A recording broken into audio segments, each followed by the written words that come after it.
Good morning and good afternoon to everyone. Thank you for joining us today and welcome to ICAT webinar series on trafficking in persons, data and research. My name is Thea Machaidze and I'm a Child Protection Officer at the Office of the Special Representative of the UN Secretary General on Violence Against Children. Today, speakers from the International Labour Organization, International Organization for Migration, University of Glasgow, and ICAT International will discuss ethical considerations and standards pertaining to human trafficking research and data management, with a particular focus on children. Before I hand over to our excellent speakers, let me say a few words about ICAT and the webinar series for those of you who are joining for the first time. As many of you may know, ICAT stands for the Interagency Coordination Group Against Trafficking in Persons. It's a United Nations mandated policy forum for coordination and cooperation on preventing and combating trafficking in persons. The group operates under the continuous overall support of the United Nations Office on Drugs and Crime. ICAT has an overall plan of action focusing on 6 priority areas, one of which is building an evidence base on trafficking in persons. The group's annual activities under the plan of action, however, are shaped by its chairs, which are elected on an annual basis. This year's we, the Office of SRSG on Violence Against Children, co-chair the group together with the International Organization for Migration. As part of our co-chairing work plan for 2023, we are focusing, among other things, on promoting data innovations and providing thematic guidance on research on trafficking in persons. The webinar series aims to do just that. 6 webinars were planned in the series, focusing on topics ranging from trafficking in persons, data collection tools and data visualization, to trafficking in persons, research, gaps and dilemmas. Today's webinar, as already mentioned, is the 6th and last one this year. I would like now to introduce our first speaker, Guillaume Landry, who is the Executive Director of ICAT International. Guillaume will introduce us to the topic of ethical considerations for collecting data and conducting research on trafficking in persons, especially children. Guillaume, the floor is yours. Thank you. So good evening from Bangkok. So my name indeed is Guillaume Landry, and I have a few slides for you. General information about ICAT International is the largest network of civil society organization dedicated to fighting sexual exploitation of children, which includes trafficking of children for sexual purposes. So the network is present in 104 countries around the world with 126 civil society members, half of which are coalition and a third of which are direct providers of services to children. And one of the aspects that is featured in the work of ICAT is really being careful at nurturing a space for a meaningful contribution of children. It includes survivors, but the issue of sexual exploitation is relevant to all children as well. So it's about child participation in addition to survivor participation. So you can see there's a flow, but I'll begin by speaking about the guidelines. I'll give you examples of how we collect the voices of survivors and children and what emerge out of those processes. I'll complete with hopefully a bit of a short clip and an outlook on a new initiative in South Asia. So as you can see, and you saw, there were 81 processes so far where ICAT has been engaged in conversation with survivors, and all of that emerged from the publication of those guidelines. I insist from the fact, as you can see at the bottom, that they've been made available in a lot of local languages. That's very important. The point was not necessarily to produce guidelines that are extremely abstract and theoretical, although it's necessary to really think well the processes of child participation and survivor participation. participation. But the point was to develop checklists and practical format to really help democratize that aspect of engaging with children, which often is marred with a lot of preconceived ideas, taboos, and all sorts of reasoning why it's just better not doing it because it could be harmful, because it's costly, because it's complicated. And therefore, we just continue to do the work against sexual exploitation for children without them. And it's probably one of the reasons why our effectiveness is not that great. So that's the point we're trying to make at ICPAT. I have 4 slides that talk about sort of critical aspects to take into account. The first one is how much we believe in seeking ethical approval in each processes. This is not something NGOs and UN agencies have always been systematic in doing, but we find it's critical because it provides the foundation for ownership and validation of the methodological aspect that later on will be critical for validating the data and making sure that we're not stuck about debating about the methodology, but rather sort of discussing what do we do with the findings of that processes. Another element is how centered the process is around children. We often see processes where children are kind of used in a process. There's interview, we have questions, they have to answer them. And we have to be systematic so that we can produce sort of prevalence studies or have sort of analysis across the sample. But we believe in processes where it's a conversation, where children can participate meaningfully, not only to the forging of the dialogue that you establish in the process, but also in forging the analysis of the data that they provide. So that's where you reach the concept of meaningful participation. They're not just informant, they're actor. And that's a process that really needs to be embedded in the approach. Another one is how you train the people who will conduct the interview. That's often something we neglect, especially if we go in regions far away or countries in the global south. There's a process indeed with working with people who have the expertise, but also accompanying them in the journey to understand the approach, the language, the methodology, so then indeed the process can be empowering and reducing the potential harm and the safeguarding elements in that process. And lastly, to us, it's quite important not to close the door from the opportunity for children to talk about what has happened when you indeed engage with survivors, for instance, but focusing the conversation about what happens after that and what do they think could have been done differently. So giving them access to analysis, to forging recommendation, to be part of the solution. So really that element of improvement in the process, thanks to the experience, can be a very empowering aspect. And it also leads to research results that are not just about using children to tell us how terrible the experience of abuse has been, but more about what their access to the services we claim to be so fantastic have not necessarily led to the results that we claim they should have. And that becomes really a very sort of a powerful mechanism of accountability for all of us. These are examples of some of the testimonies that emerge from Disrupting Harm. So that's the largest study that has been done on sexual exploitation of children online with technology, collaboration with UNICEF, Interpol, and led by ICPAT. 13 countries have been covered so far in Southeast Asia and Eastern and Southern Africa. And you can see some of those sentences that are extremely powerful. It's not just a communication strategy. It challenges the way we frame the response and the prevention. So this is really how you can use that for advocacy and engaging in something that elevates the level of conversation, that it's not just, I think that your service is good and bad. It's also because this is the lived experience of people who came across those services. Example of powerful sort of data that emerged because of the conversation with survivors is really unpacking the distrust, the challenge that children have to disclose, really having sort of prevalence study that says 35% of the children don't tell anyone what they've experienced, the harm they experienced. And when they do tell someone, the The population they trust the most is other children, before adults, before their family, before their teacher, before the social workers, and so forth. Reporting is only about 2 to 3% of the cases.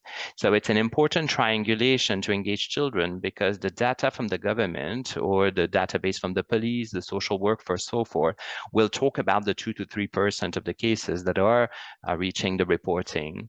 Whereas with the children, you have a much broader space to get a variety of trajectories that would not end up being visible in the official data that we have from state or public services in that sense. Another experience was the Voices of Survivors, 6 countries across Latin America, Eastern Europe, where also there were those processes of documented the perspective that children had. Some of the data that emerged from this, very importantly, when we look at the triangulation between sexual exploitation, trafficking, and technology, always with this perspective that the technology brings the dark web, the person far away that is abstract will use to technologies to reach children. Nevertheless, as we know with other manifestations of sexual exploitation, the children know by 86% of the cases the person who exploited them online, meaning it's the circle of trust that is still where the problem lies. And that's very important, because the depiction of the problem of sexual exploitation of children online remains by far centered around the unknown, the people from the outside that reach out to the children. This does not reflect what the children have experienced. And that leads them to say, you don't understand how complicated it is for us to disclose the type of abuse we experience, because these are people that we see every day, that are there to protect us, and that's not what they do. So prevention strategy also failed to recognize the complexity of what's happening there.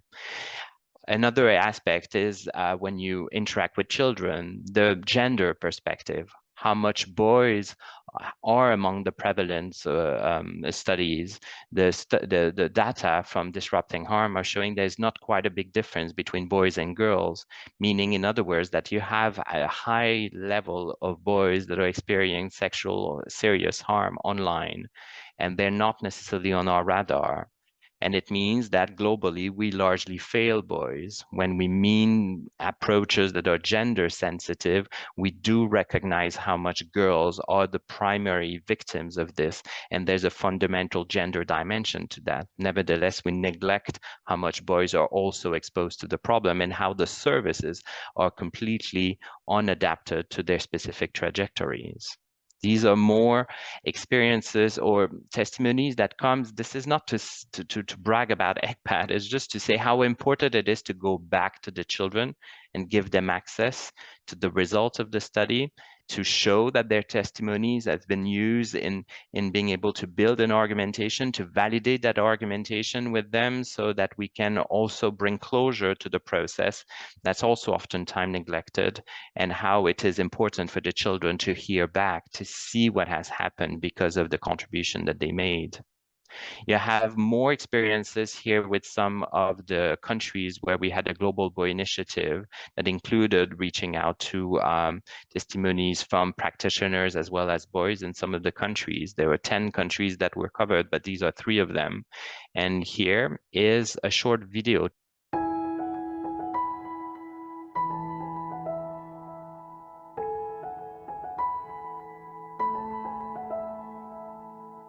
Children are at school most of the time, so I think teachers can inspire children not to remain silent if something happens to them, that they have a voice and they can express what is happening. Knowing about cybercrime, that would have made me stop and realize that I was being a victim of a crime. As young people, it is important we recognize the strategies adults can use to manipulate us. Not knowing how they act can give them an advantage to deceive us.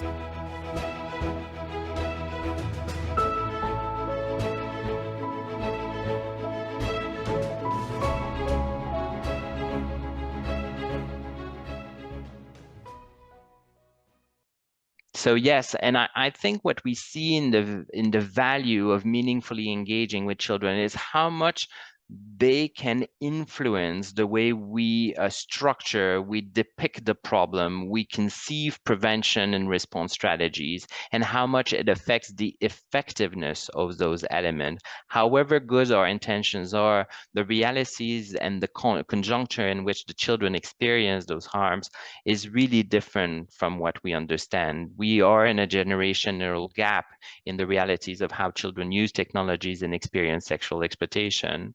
And it's not anymore reality where it's all about survival sex as it could have been depicted before. And so by blurring the line between consent, grooming, luring, and then the moment where things turn to become negative for them, children don't recognize themselves most of the time in the prevention and response strategies that we've put, and we fail to reach them at the critical time. So child participation can be so critical in making sure that we speak a language, we reflect a reality that speaks to those children. Just to say that we're starting now a new project. It's about Bangladesh, Nepal, and India.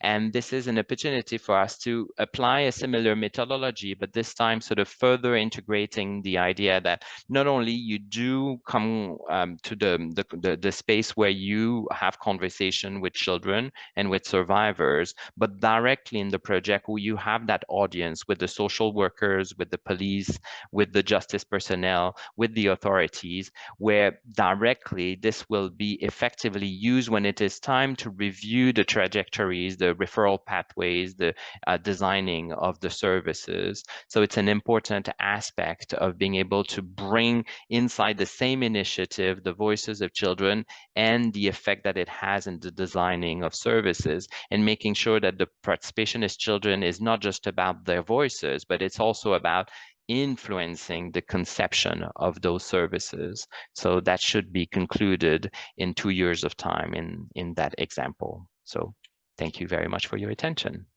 Thank you very much, Guillaume, for stressing the critical importance of child participation. Indeed, children have voices, and as adults, we have the responsibility to find the ways to ethically and meaningfully engage them and hear those voices. Within ICAT, we are prioritizing child protection and integrating it as a cross-cutting theme in all our activities in 2023, and now we will continue also to be prioritizing child protection in 2024.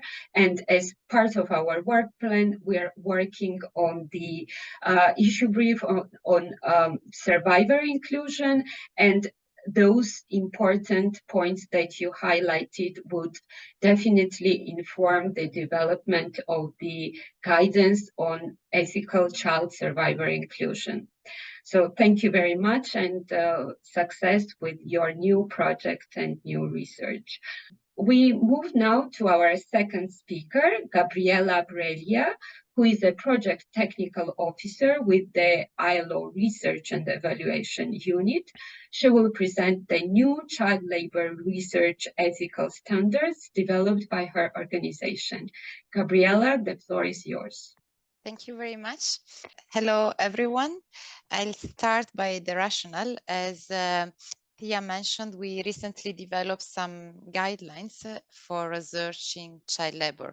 We are talking today more about human trafficking, but there is some degree of overlapping between the concepts, especially when kids are trafficked for labor, basically.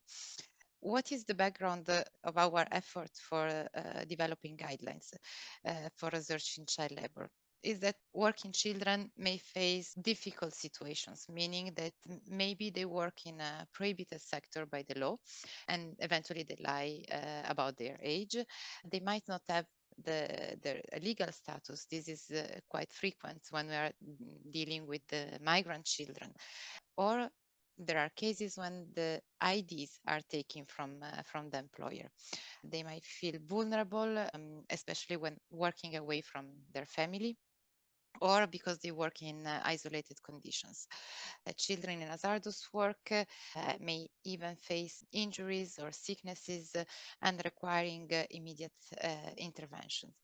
Children in the worst form, where let's say children in human trafficking may be enclosed in terms of definitions and categories, they are more likely to have experienced actual or threats of abuse and show symptoms of trauma, dependency, and so on. These are just few of the cases, but this is to tell you what is the background, why we felt the need to develop these guidelines. And passing through ethical lenses, let's say, our work when we are doing research will help minimizing the harms, increase the likelihood of accurate and reliable information. As Landry was pointing out, very often children do not trust adults. But something that is very important for us is that research has also the potential to improve the lives of children and the populations where they live. So the ethical guidelines are based on a few guiding principles: the child participation, the best interest of the child, the do not harm and no maleficence, and respect. What I learned as soon as I started working on the ethical guidelines is that ethical consideration means especially asking ourselves a lot of questions. Very often we are not in a position to provide with a clear-cut answer, but it's more about asking us the question related to the basic principle that I mentioned earlier. Starting from the most basic question: shall we collect data on child labor and shall we interview kids? The guidelines we developed are also a bit inspired by the ICAT guidelines of the past. So we are aiming at providing practical tools. They are structured with a series of guiding questions, but most likely you can expand this question depending on the specific research you are conducting. They have a lot of checklists to help implementing ethical principles, and there are other tools like case studies from statistical offices or decision trees that can help you deciding how to do. What I think is very important is that ethical consideration, they are applying to any phase of the research. It's not only at the design stage, but it's through the implementation up to the dissemination and communication of the results. Here is an example of the checklist that we provide in relation to the research design. And you will see very often through this presentation that there are some terms that are recurring. For example, of course, the do not harm, but others are, for example, engaging with local partners and training. Training is a recurrent topic. We need to train our researchers not only on the concept and methodology and how to implement the research protocol, but on ethical considerations, so to be ready to intervene in case of need. I would say that one of the basic tools that can be applied is an assessment of the benefits and the harms. This is the case when we were very much inspired by the ICAT work. And another issue that is very important is that child labor is a legal concept. It means we need to familiarize ourselves with the legal obligations also that exist to report, for example, abuses to the authorities. As I mentioned, kids involved in child labor, especially in the worst form, they might face immediate danger. So we need to be able to intervene in case of need, in case kids request assistance. And for that, referral mechanisms are so important. And this requires a lot of thinking at the research design phase so that we are ready during the implementation. Something very important, as I mentioned, is the training, and not only of the interviewers, but it's also very important to train the interpreters. Interpreters can play very, I think anyone developing research is aware of the critical role of interpreters. But for example, it's important not only to train them on the project objectives, but also on the safeguarding practices and also on using a child-friendly language during the interpretation, something that we need to ensure both at the stage when we are requesting the consent of the child and also when we are administering our questionnaire, is to ensure that the child understands what we are saying, requiring a language and a logic that is appropriate to the child age.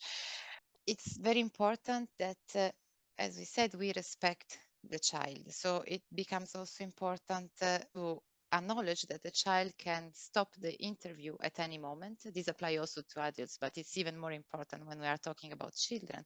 And it's very important also that the interviewers can recognize signs of distress of the children. And I'm emphasizing this because while an adult might be feeling more free, let's say, to a certain point, say, okay, stop. A child, also because of the power balance, let's say, between himself and the interviewer, might just feel that he doesn't have the right to stop the interview. So any sign of distress, for example, asking to go to the bathroom 10 times, this shall be listened to as a sign, and eventually the interview shall be stopped. What is also important, I think, is that I think as a researcher we want to know everything. Every detail could be relevant for us, but we shall also pay attention to avoid re-traumatization during the interviews. There might be instances where maybe it's better not to ask a specific question if we are not in a position to deal with the consequence of this question. There is a wide, let's say, range of situation where we can be, in sense that depending on even on the type of research we are implementing, if it's a qualitative mixed methods or a quantitative survey, we are reaching different groups. And for example, when we, as ILO, we work very often with statistical offices to implement child labor surveys. It means that we are reaching thousands of kids. And of course, it's different to deal with ethics, let's say, when we are reaching some hundreds kids in a qualitative study with respect to reaching thousands of kids from maybe a national survey. Do we have for example, the referral mechanism in place to cover the needs, let's say, potentially of thousands of children? So in some cases, maybe the questionnaire should be revised. In a country where I've been working, as an example, we were developing a child labor survey, a national child labor survey, and there was a need from the country to assess the presence and the prevalence of some of the worst form of child labor. But when we came to the discussion of the questionnaire and we were raising ethical considerations, so for example, what are the legal implication if you find a child in the worst form of child labor? What is the legal obligation in terms of reporting and referral? Our counterpart realized the implication, and so it was decided to cut some questions to avoid re-traumatization, and we were just not able to proceed with this part of the question. Ethical considerations continue, as I mentioned, to be relevant also at the stage of the data analysis, interpretation, reporting, and dissemination. They affect, for example, the data storage, but also something that is critical from the ethical point of view is that, for example, when we draft our report, we are very clear on the methodology that we use, the limitation of the data, so that even in the interpretation, we are providing a real picture of the child labor situation. It's also very important to go back to our research participants to validate and discuss with them the results. This can be very helpful also to better understand the results and contextualize them. It's also very important, again, to ask ourselves when we are preparing the report, what are, again, the benefits and the harms involved at this stage. So the way we present the reports, we shall avoid stigmatizing children or communities, for example. We shall avoid disclosing recruitment practice. I remember at a certain point, I revised a report where the research was on commercial sexual exploitation, and the recruitment of these children was so much detailed that it could be, in a sense, inspirational for others who wanted to eventually recruit these children. So it's very important to ask ourselves, what are the consequences of what we are writing in the report? Something that I would say is the main conclusion is that taking in consideration ethics when we are doing research has is adding a burden in a sense in terms of the financial resources, the human resources, and time. But what is, I think, most important that it does work, in sense that on the one side we ensure the basic that the participants are not harmed because of the participation in the research, but also as with Laundry already it came out, it's contributing to the quality of the research, and it's also contributing to well-being of children, which is our ultimate goal when we are doing this kind of research. And with this, I thank you very much. Thank you very much, Gabriela, for highlighting all the specific considerations and safeguards that need to be put in place when we are doing research involving children.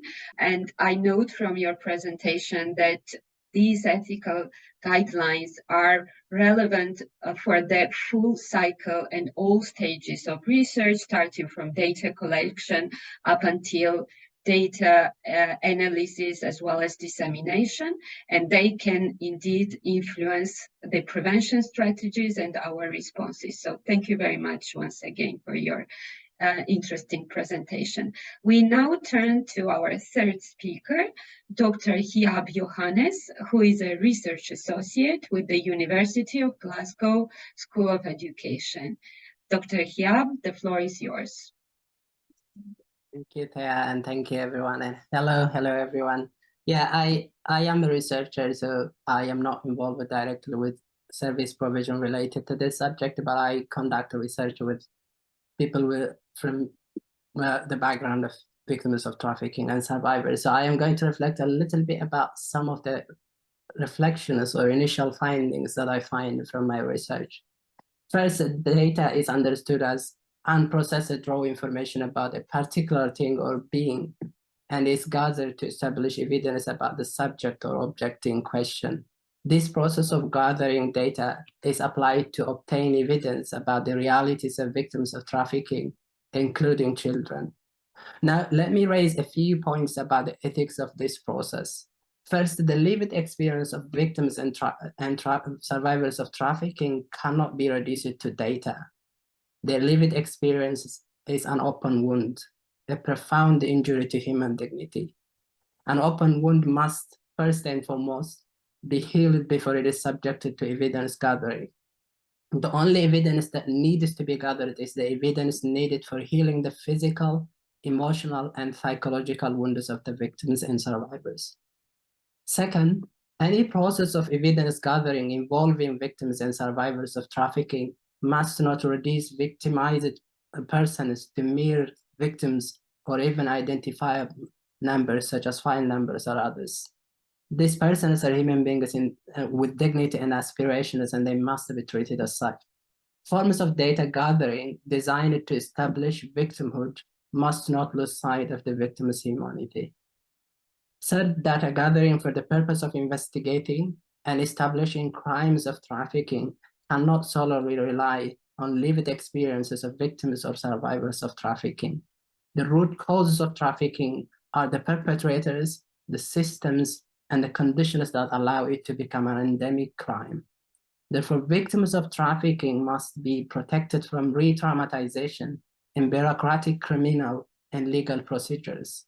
Investigations of any nature must take into account the conscious desire of the victims and survivors for a life of dignity, self-representation, and opacity, the right to not say a word. Fourth, and this is my last point, data gathering for the purpose of research must be conducted with clearly defined goals and ethical principles aimed at serving the best interests of the victims and survivors. Modes of data gathering that posit the victims and their lived experiences as sites of research undermine the victims and survivors' capacities to know, to feel, to tell their lived experience themselves. Having raised these points, let me now state why ethical data gathering is still important. For me, ethical data gathering is about creating conditions for the emergence of the victims and survivors of trafficking as speaking, writing, and creative subjects.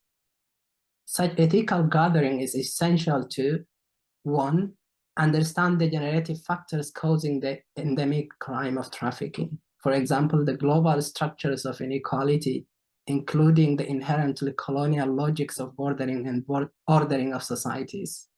2, build solidarity against the perpetual violence of trafficking, including state-sanctioned forms of trafficking. 3, imagine new fields of resistance beyond the state-centric and the bureaucratic institutions of crime and law enforcement. And finally, engage in intercultural communication grounded in lived experience. I'll stop here. Thank you. Thank you very much, Hiab, for your very interesting presentations. And indeed, the root causes of this crime are the perpetrators and the systems that allow this crime to become endemic. And thanks also for stressing the critical importance of avoiding re-traumatization of survivors and victims when engaging them in the research. So thank you very much. And now I would like to introduce our fourth and last speakers, Donia Pavon, Senior Information Management and Analysis Advisor, and Stina Lawson, a Senior Data Analyst at IOM. They will explain how ethical considerations are integrated into IOM's protection, information management on trafficking in persons in crisis. So, Donia, the floor is yours. Thank you, Thea. Hi, everybody. My name is Donia Pavone, and I work with IOM.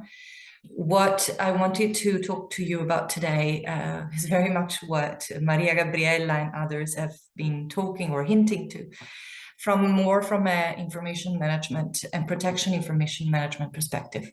There is a discipline, and it's been there for more than 8 years, that is actually called protection information management.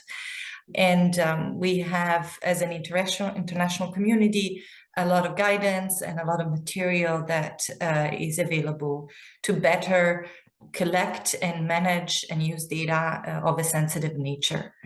You see that in the first slide, there is an image of a guide that Stina will talk about later, that is very specifically talking about information management, assessments and analysis when it comes to counter trafficking in emergencies.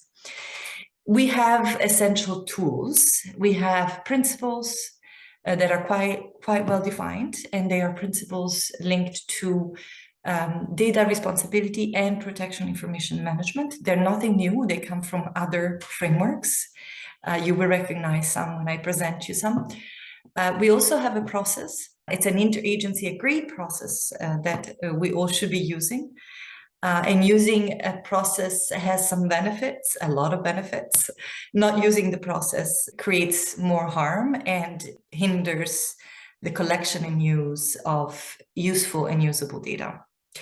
The process starts with identifying the decisions we need to make, the use, and the information needs, in order to move away from collecting what we would like to know, what it would be nice to know, what we're interested in, rather than what we really need to know in order to inform action, in order to provide a response. That could be through advocacy, lobbying, but also through services, of course. In any case, a response. There are also roles and responsibilities at all steps of this process, and roles and responsibility of different actors and different skill sets. And of course, we have guides. We'll talk specifically about the one on counter-trafficking, information for counter-trafficking in emergencies. But also we have guides that deal with other types of data for GBV, data for child protection, data for protection, data for disability inclusion, and data for inclusion of persons of all different sexual orientation, gender identity, and sexual characteristics. So I highlighted 4 of the principles. No surprise here, there are more than 4, but I thought these 4 were really interesting to share with you. You'll find the others on the Interagency Standing Committee guide, the operational guidance on data responsibility in humanitarian action. And the first one is clearly do no harm. that we all know, so I'm not going to repeat it. The only thing that maybe is worth thinking about is that we try to identify and minimize the harm, not only to the survivors or victims, but also to the people we interview in general, to the communities that we are there to serve, and to our staff and the organization. The other principle is about defined purpose, necessity, and proportionality.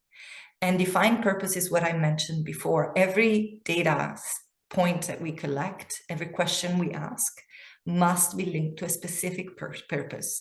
The definition in the operational guidance says that the design of processes and IM systems should contribute to improved humanitarian outcomes. So they have to have a very practical, specific purpose, be consistent with relevant mandates, respect and promote the rights and freedoms, and carefully balance those where needed, because it's sometimes not that easy. In line with the concept of data minimization, the management of data and humanitarian response should be relevant, limited, and proportionate to the specific purposes. And here we have a number of concepts that link back to do no harm, but also to the risk and benefit analysis that Maria Gabriela was mentioning. And of course, a couple of other principles, very important, is personal data protection and data security, which deals with the more technical aspect of it. However, it is achieved sometimes through means that are not necessarily technical. So it's for everybody to think about.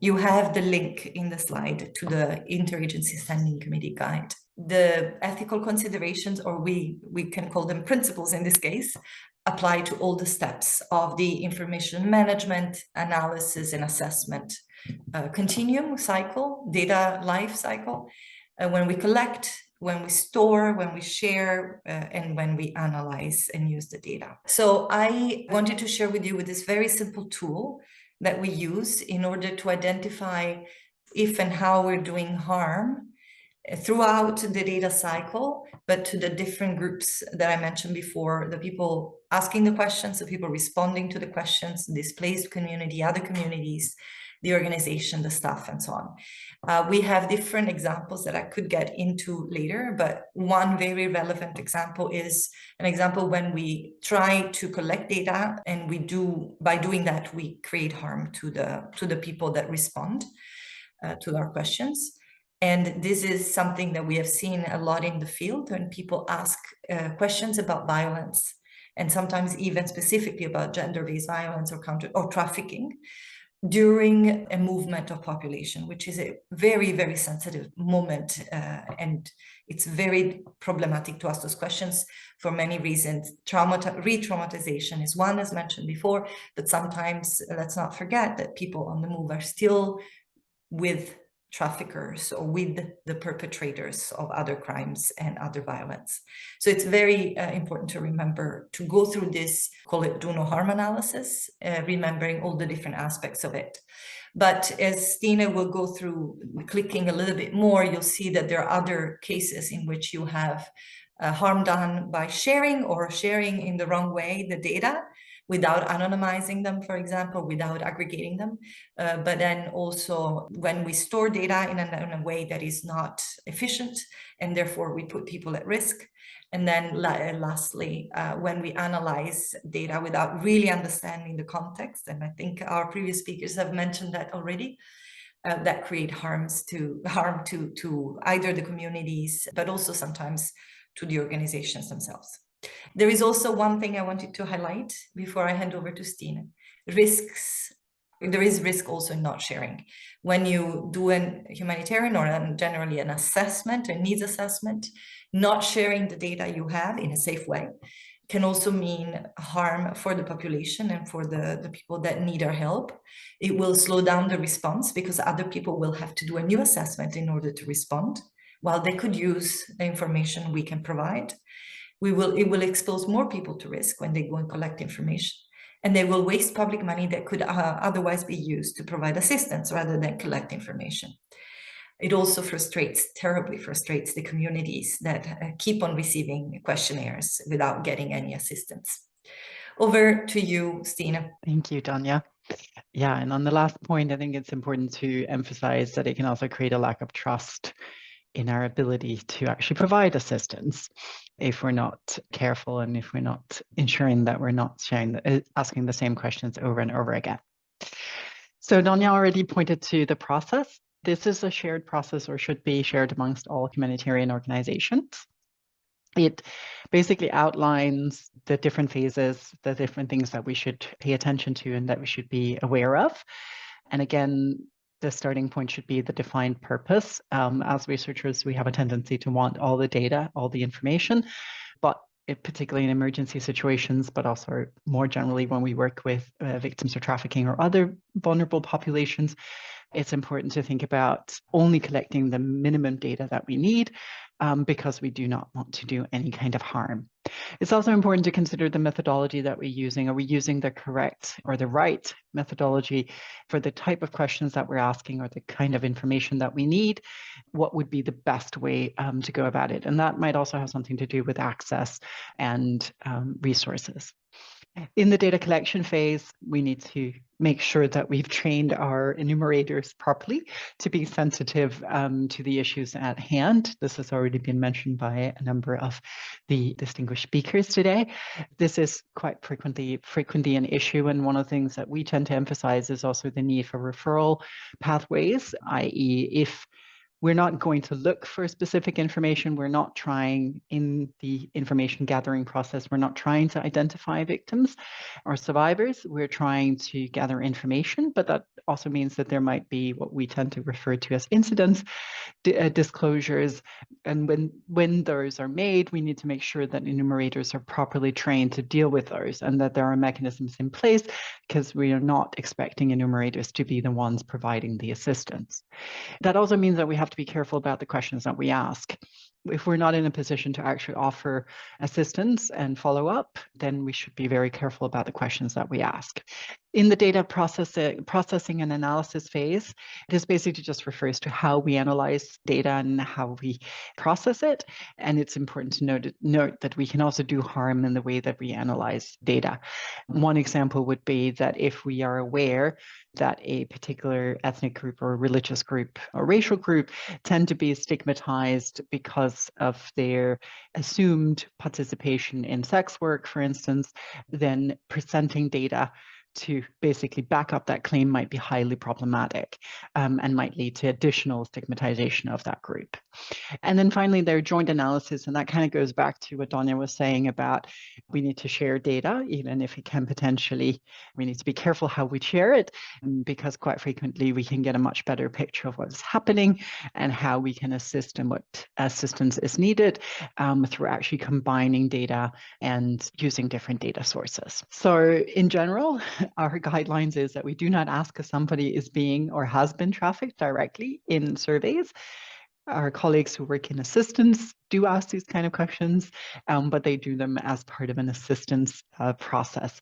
We do not ask if somebody is a survivor of gender-based violence or other types of violence. If we are interested in these kinds of questions, we ask proxy questions, or we look at things that can be indicators of this being the case. So we're not trying to identify people, because that is not the role of an enumerator. We're also keen to make sure that we are pitching at the right unit of analysis. So are we asking key informants? Are we asking households? Are we conducting individual level interviews? Are we doing focus groups? Or are we using survey tools or questionnaires? And how are we distributing them? And who are we distributing them to? Generally, and this is also a discussion that I would be very happy to have with other participants as well, how do you actually engage meaningful? And we've had some very good suggestions for this, child survivors or children in conflict as well. Sharing what data we have shared and how we've shared it, what are the formats and the means. We know that a lot of data security issues and data protection issues actually stem from sort of human error, unencrypted emails, laptops left unattended, that sort of thing, more than it necessarily stems from technological failures. And then we have to be careful about how we analyze and present data. We just published a report on children and trafficking using the CTDC database data for the last 20 years. And one of the things that we were asked about was our presentation of gender data. So the analysis was binary, it was male and female. And we were asked to include other categories. And we went back to the data and we basically determined that we had too little data to say anything that would be statistically valid, which is one issue, but then we were also keen not to include this very small sample as we determined it would potentially put people at risk because they would be recognizable in the analysis and presentation of data. When we're talking about how to go about doing this in practice, we would like to emphasize sort of the 4 different roles that should be involved in the process. And they shouldn't just be involved in the development phase, they should be involved throughout.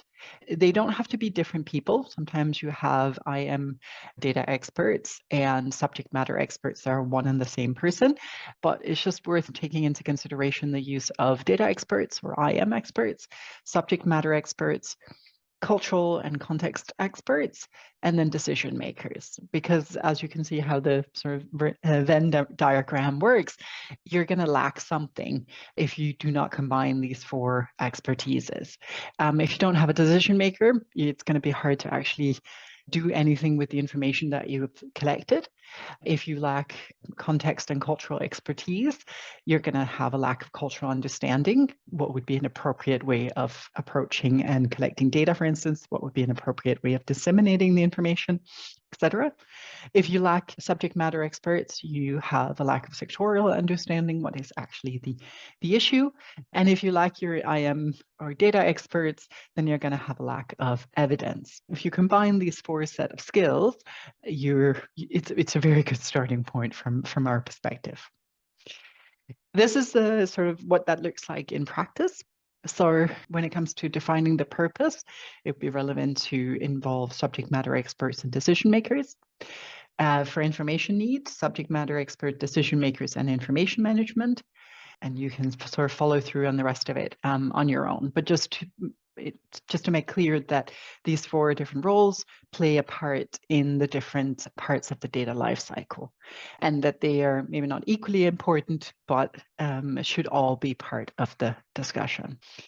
And just sort of on a final note, just to point out that the Counter-Trafficking and Emergency Information Management Guide that IOM published a few years back, it does include an analysis framework, which we specifically are using in conflict and emergencies situations, but could potentially be relevant in a much broader context.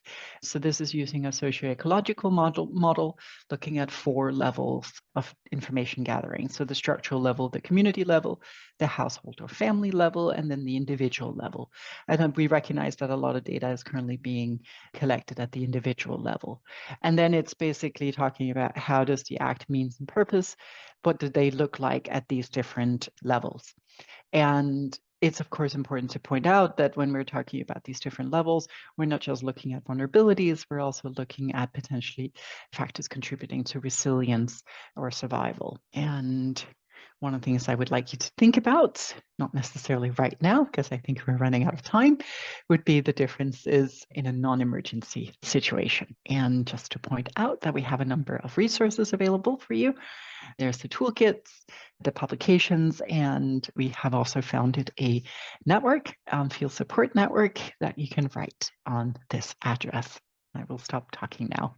Thank you. Thank you very much, Dina and Tonia, for the interesting presentation, and stressing once again that we need to be cautious about how we collect, store, and disseminate data. And I note from your presentations that instead of collecting data on what we want to know, to rather a data that we need to know in order to inform action, as we indeed want to avoid harm and stigmatization of specific groups of survivors or victims of trafficking. So thank you very much for your presentation. And I would like now to open the floor for questions and comments. Maybe before participants are thinking about questions, maybe I could ask also a question. Several participants already highlighted gender dimension of their research. And I'm just interested if there is any difference how girls and boys are participating in research from your experience. If anyone would like to answer this question, please. Thea, if you feel comfortable, I can give it a try and also address one of the questions that has also been in the question and answer sort of box there. So the first one is that what we realize more and more is that the way children, according to their gender, will experience sexual exploitation is very different. The grooming approach, the consequences, the context in which masculinity for boys have been framed means that the notion of vulnerability is understood differently. The social norms that gravitate around sort of the exposure to the notion of harm. And so you can imagine that if a boy, for instance, have been exposed to sexual exploitation by another man, that might bring all sorts of questions about sexual identity. It might, in many countries, expose them to very severe sort of consequences because of those type of relationship being criminalized. And if it is a woman who is the source of abuse and exploitation, there can socially be understanding that kind of would go to the boy and say, you're actually lucky that it happened to you, rather than really recognizing that there was harm behind. So this is just to illustrate different journeys and pathways in that sense. Interestingly as well, the process of disclosure, and reporting will also be quite different. So the manifestation of the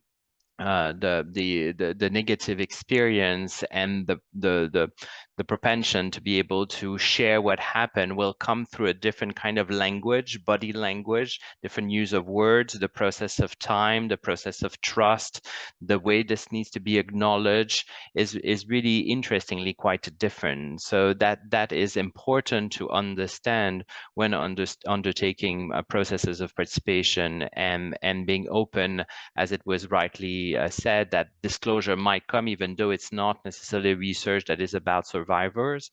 It can be about child participation, so to being extremely sensitive to those different kind of manifestations.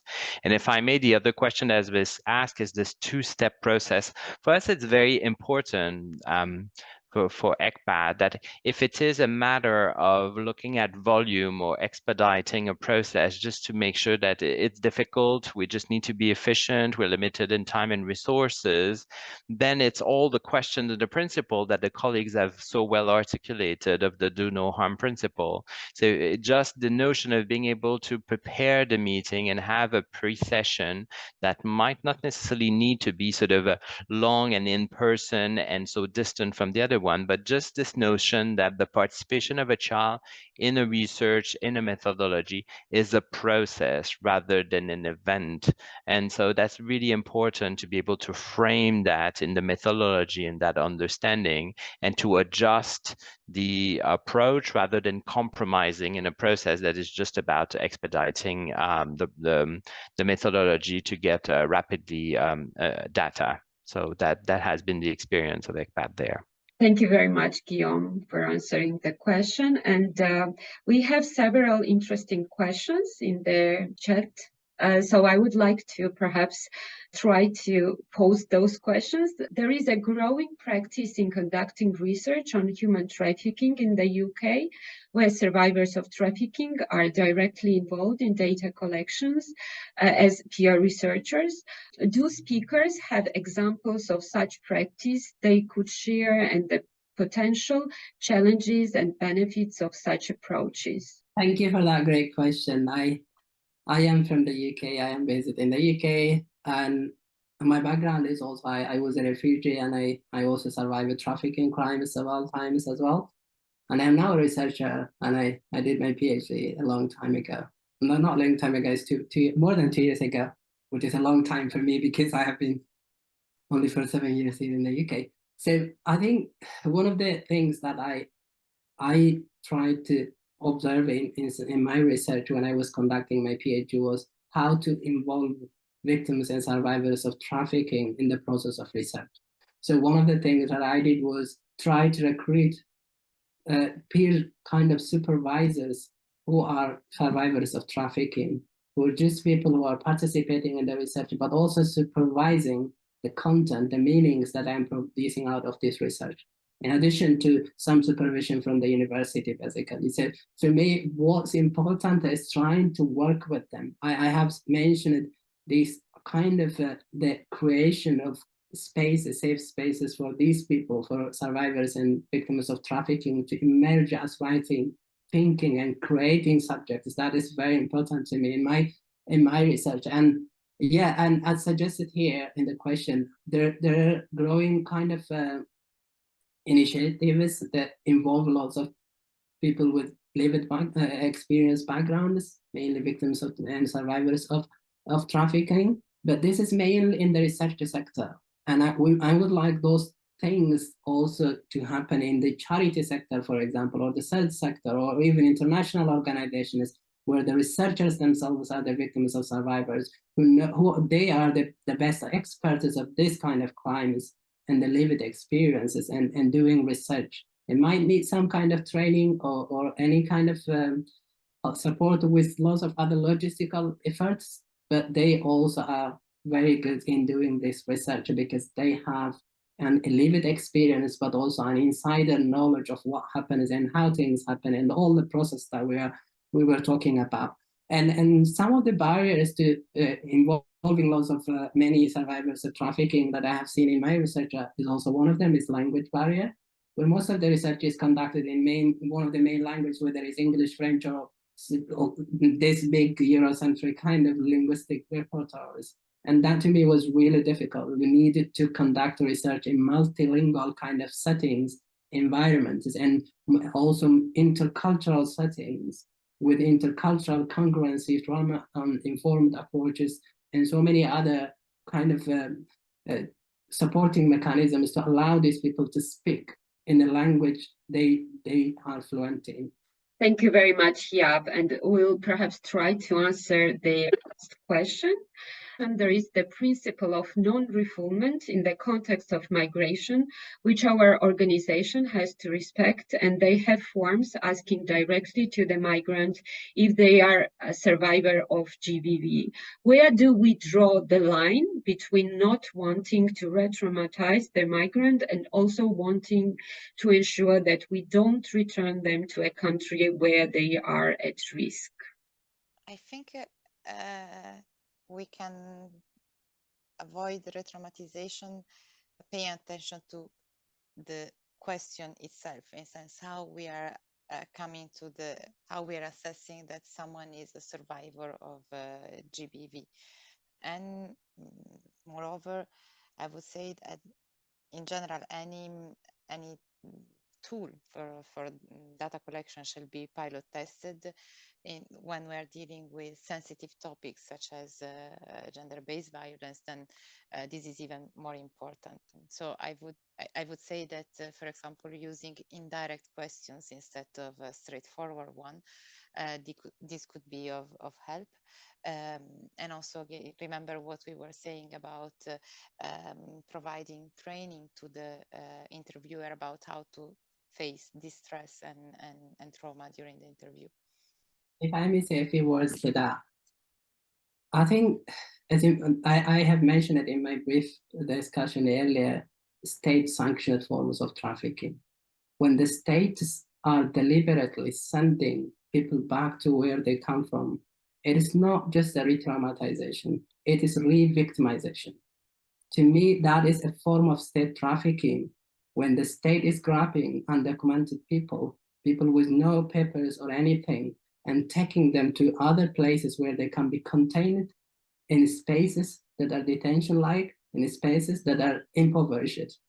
And that doesn't just happen with the state actors, mainly in the borders, national security kind of agents. It happens in the southern parts of Europe with Frontex and returning people back to Libya. So many of these things go unnoticed.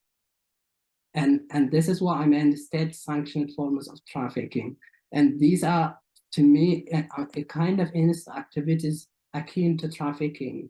And we all, in our structures, the structures that we have, whether it's Palermo Protocol, other forms of structures of protection, assume a benign state, a state that always acts in the best interest of the victims. But that is not the case anymore.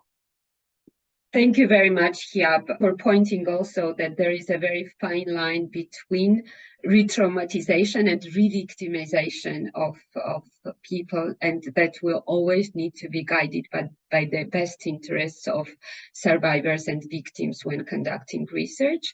I would like to now to move to the closing part, and I would like to thank you, all of you, for taking the time today to participate in the 6th webinar in the series on trafficking in persons, data and research, and for your active participation. I would like also to thank our excellent speakers for their presentations and the additional materials provided to advance the discussion on the ethics of trafficking in persons, data and research. It has been a very insightful and very thought-provoking conversation, and thanks to all of you for this interesting discussion. Last but not least, I would like to thank all ICAT members for promoting the webinar series, and the UNODC ICAT Secretariat and Notes Tech team for their excellent support. We look forward to seeing you all again at next year's ICAT webinar series. More information is to follow from the ICAT Secretariat and on the group's website. Thank you and have a great day.